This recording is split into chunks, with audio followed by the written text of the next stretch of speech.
Hello, this is Crypto Neptune, and in today's video, we're going to talk about, is this the end of the road for PDAI? Is this the end of the road for Pulsechain as a whole? Because it's been a crazy couple of weeks as a lot has transpired, and it has a community divided. Some people are for PDAI. Other people have chosen to distance themselves even further from PDAI. So we're going to talk about it in this video. Remember, nothing I say is financial advice.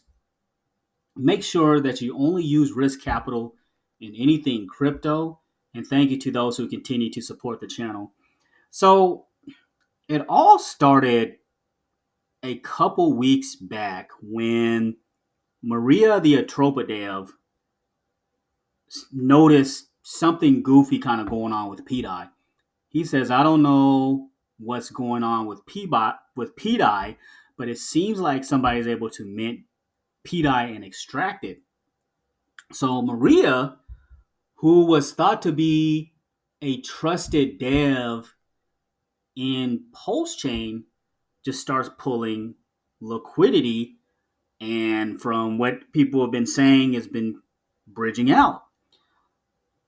So fast forward to this tweet here, and Richard Hart basically says, life would be better if everyone would remove all liquidity from PDAI versus everything else.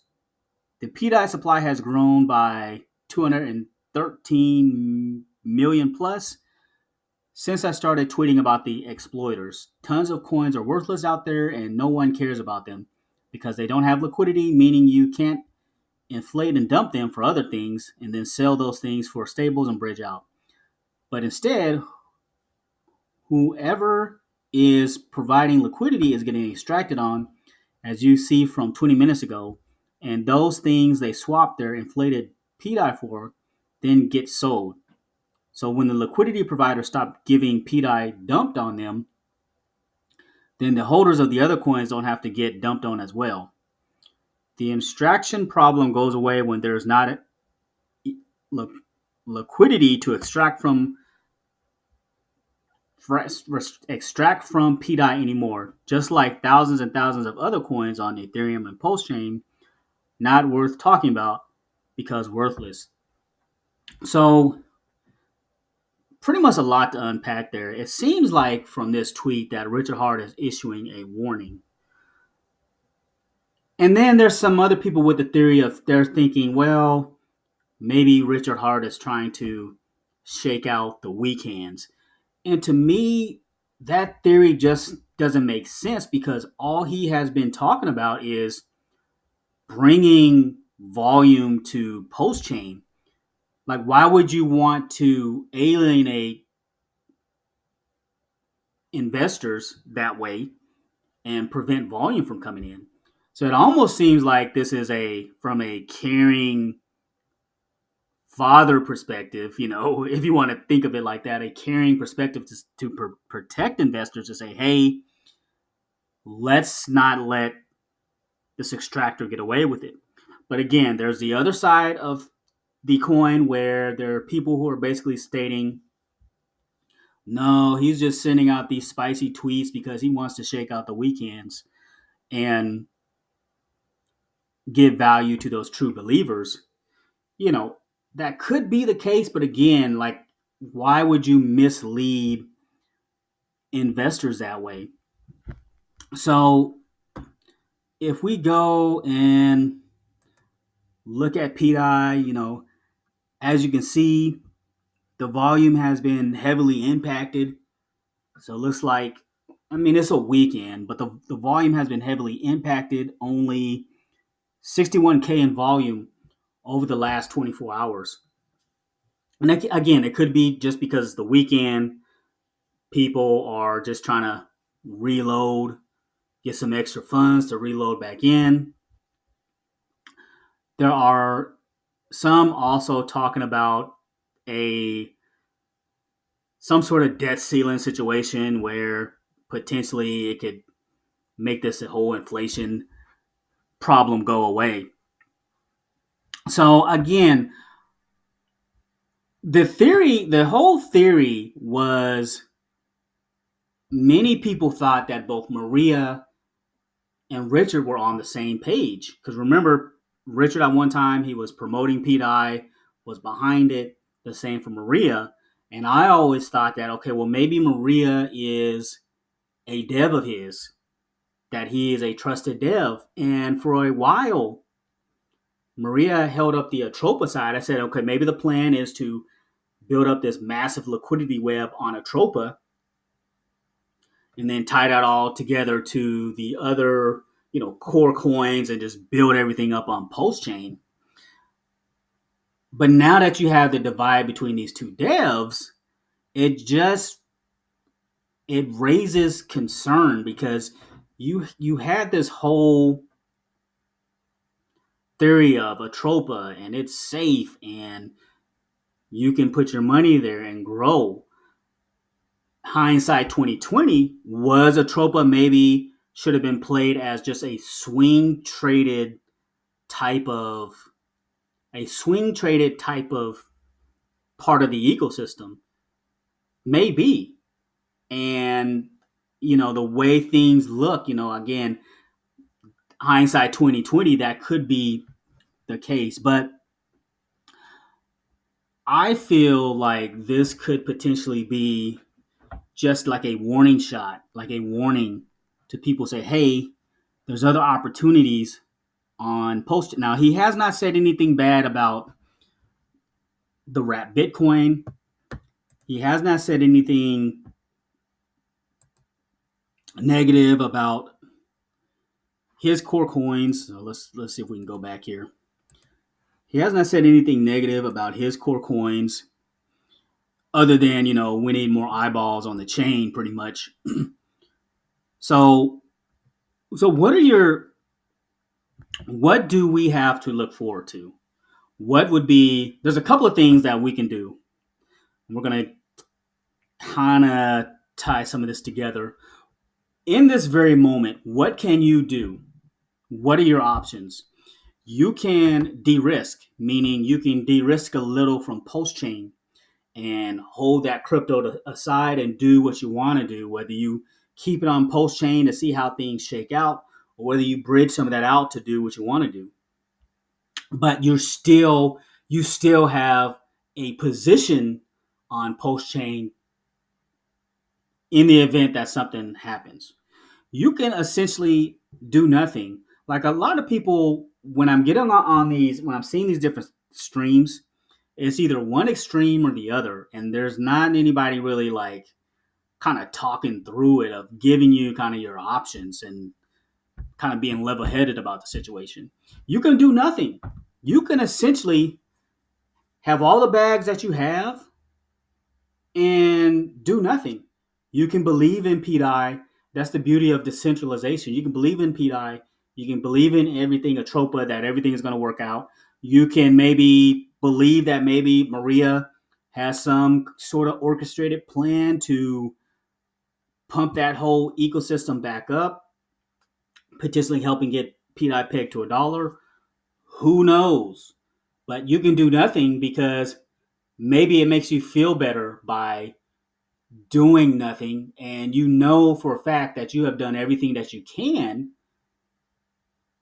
because let's say it works out for the best, right? Hindsight's 2020 there, so it could work out for the best. So that's your options there. You can find like a safe haven, and finding a safe haven would basically mean just bridging out altogether. So that would be your option 2. Again, for me personally, I choose to believe in the impossible on Pulsechain and have my funds on Pulsechain just in case we have that Hail Mary out of nowhere that saves the chain. So, and then move together. So just because PDAI or other assets on Pulsechain are not going as intended does not mean that we we cannot move together. There can be other narratives. That's what crypto is about. There can be other narratives. Just as long as we move together, there's volume. And for a minute, for a second there at peak euphoria, when PDAI had got the 3 cents, everybody was moving together because a lot of people started coming around and saying, "Oh yeah, PDAI, PDAI." But once we found out about this mentor and this extractor person, then everybody went their separate ways. But like again, like Flexmas, do the best you can to find quality projects and vet those. Right? Let's say, for example, the community comes together and they say, hey, again, I'm not promoting this project, but let's say, for example, they come together and they say, yeah, let's just push Flexmas. Let's say they just say, hey, let's just double down on the coins that Richard Hart has confidence in. But again, buy pressure is everything with any asset. Like if you want us to succeed, there has to be onboarding, there has to be buy pressure, or there's nothing. Hex, PulseX, Inc., most in Pump Tire are those are from the Pump Tire ecosystem also.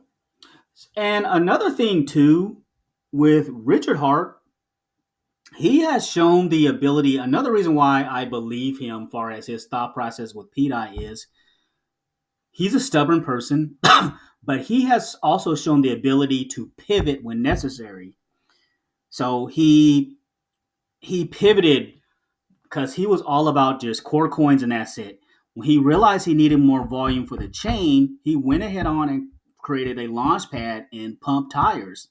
He's shown he's pivoted. He was behind PDAI at one point. When he saw that there was a problem, he pivoted it. So this is what I like to call new information.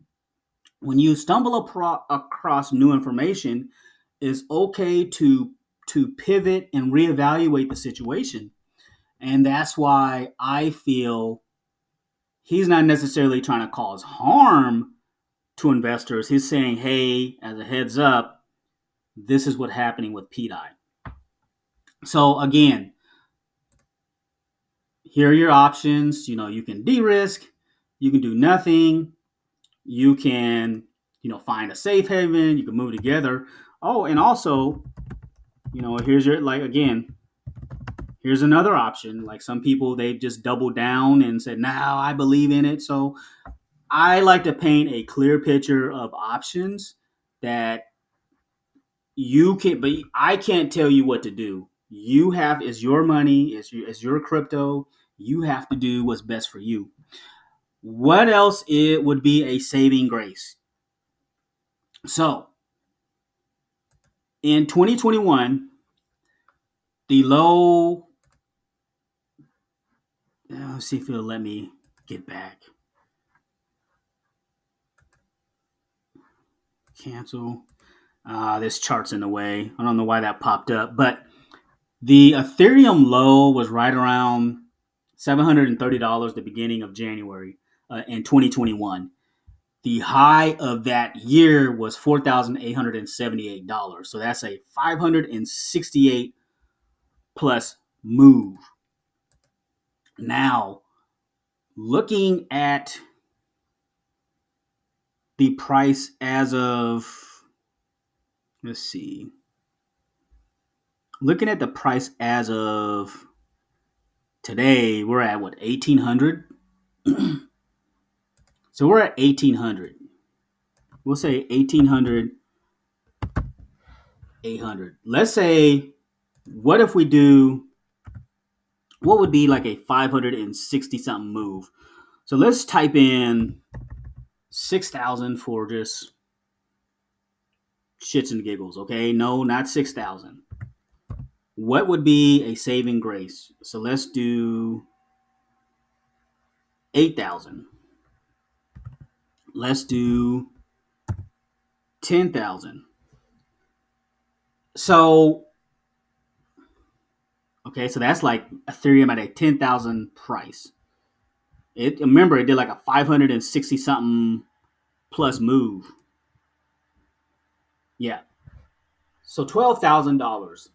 So in a calendar year in 2021, again, ETH did a 560 increase move. Is it possible? Right now, Ethereum is being suppressed and it's being manipulated. Will there be another? In my opinion, I feel like there will be an upswing this year for Ethereum. We just have to just wait later down the road. Now, what that price target will be, I don't know. I have always said I felt that Ethereum had the strength to get to 10K. It has the strength to get to 10K just from my personal price predictions. And again, I don't think this is the end. Once we get through all this tariff crap and all that stuff, then the economy will kind of change. Now, so what if, so what if, what even if, what if we even get to, let's say that it underperforms and we get a 230% increase from today's price. You're past all time high. You're past all time high. This will allow Richard Hart, because once he gets past his price entry here for Ethereum, once he gets over this price point and plus over 4,000, he's golden. Then that's when he needs to like slowly start, using some of those funds to pump the price of the core coins. He needs to start selling some of the ETH and using that to pump the ecosystem back. Or let's say the market didn't do as well as intended, and maybe it did a 300, even 8,000. Imagine, so that's almost close to double the price of his all-time high. That is still golden, because then if those funds are doubled, I think it was like 500 something million. That'll be $1 billion worth of assets in which you can use to pump back into Hex, PulseX, Inc., and PLS. So do I feel like there's going to be a Hail Mary for Pulsechain? I do. I feel like there's going to be a Hail Mary. Whether or not PDAI pegs remains to be seen. I do not fault anybody that says, hey, I'm just going to keep what I have and cross my fingers, hope for the best. I don't begrudge anybody. I'm not going to be on here and be one of these people, strong left or strong right. I like to talk through things and think through things rationally. So if you say, hey, I got a moon bag aside and we're just going to ride this thing until the wheels fall off, good on you. If you're somebody and you're looking at your crypto assets and you're saying, hey, I would rather find a safe haven for my assets and just kind of move forward, that's totally up to you too. So I hope this made some sense and we kind of talked through it. At the same time, gave you some hope overall for Pulsechain as a whole, because again, there's still a lot of things on Pulsechain. It's just a matter of the community coming together, being on one accord. And maybe if we get some sort of inkling of Maria and Richard Hart trying to work together, it can't always be about Richard Hart. It has to be a cohesive unit of Richard and, let's say, Maria, for example, working together, or the Richard and the community figuring out a way to work together. But everybody wants to be right and nobody wants to be wrong. That's kind of how things are going. So I want to thank you for listening to this video, and thanks for stopping by.